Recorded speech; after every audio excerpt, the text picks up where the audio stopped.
আপনাদের কাজে কোনো মতেই কোনো কেউ যেন কোনো ধরনের হস্তক্ষেপ না করে। বিশেষ করে আমি তো করবোই না, আমি চাই আপনারা ফাংশন করেন। ইন্ডিভিজুয়াল ফাংশনের মাধ্যমেই আমরা সর্বোপরি রেজাল্টটাকে উঠিয়ে নিয়ে আসতে পারবো। এই জন্য সার্বিক সহযোগিতা আমার পক্ষ থেকে থাকবে এবং আপনাদের কাছে আমি সহযোগিতার হাত বাড়িয়ে দেবো সবসময় এবং আপনাদের সকলের সহযোগিতা আমি কামনা করি।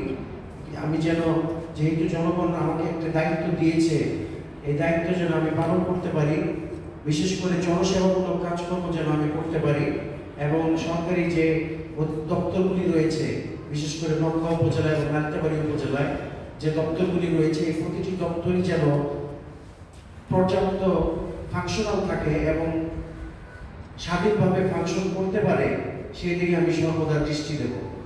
এর ভিতরে কতিপয় বিষয়বস্তু যেগুলো অত্যন্ত গুরুত্বপূর্ণ বিষয়বস্তু, যেগুলির দিকে আমি বিশেষভাবে নজর দেব।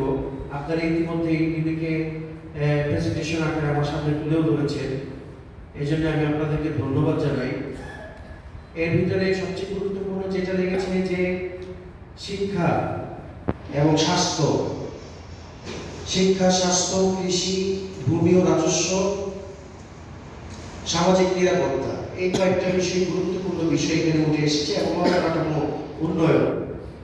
এই কয়েকটা বিষয়ে আমি মনোযোগ খুব গুরুত্ব সহকারে দেব এবং আপনাদের প্রত্যেকের সঙ্গে এই যারা দায়িত্বপ্রাপ্ত রয়েছে, আমি ইচ্ছে করবো বা ইচ্ছা পোষণ করছি যে প্রত্যেকের সঙ্গে আলাদা ইন্ডিভিজুয়ালি তাদের অফিসে আমি নিজে যাব, নিজে সময় দিয়ে আপনাদের কার্যক্রমগুলি আরো ভালোভাবে বোঝার চেষ্টা করব এবং আপনাদের সঙ্গে কাজ করতে যাতে আমার আরো সুবিধা হয় সেই বিষয়ে। কারণ আমি তো এর আগে এমপি ছিলাম না, আমি এবার প্রথমে এমপি হয়েছি এবং এই দায়িত্ব আমার কাঁধে, যে আমাদের রিপন সাহেব যে কথাটা বললেন যে আসলে গুরু দায়িত্ব কাঁধে পড়েছে এবং আমি সর্বোচ্চ চেষ্টা করব সার্বিক নিষ্ঠা, এবং আমি কিন্তু কাজ করতে পারি এটা আমি জানি, আমি সার্বিক নিষ্ঠার সহিত এবং সততার সহিত এই সমস্ত কাজগুলি আমি আপনাদের সহযোগিতার মাধ্যমে আমি পরিচালিত করতে আগ্রহ প্রকাশ করছি।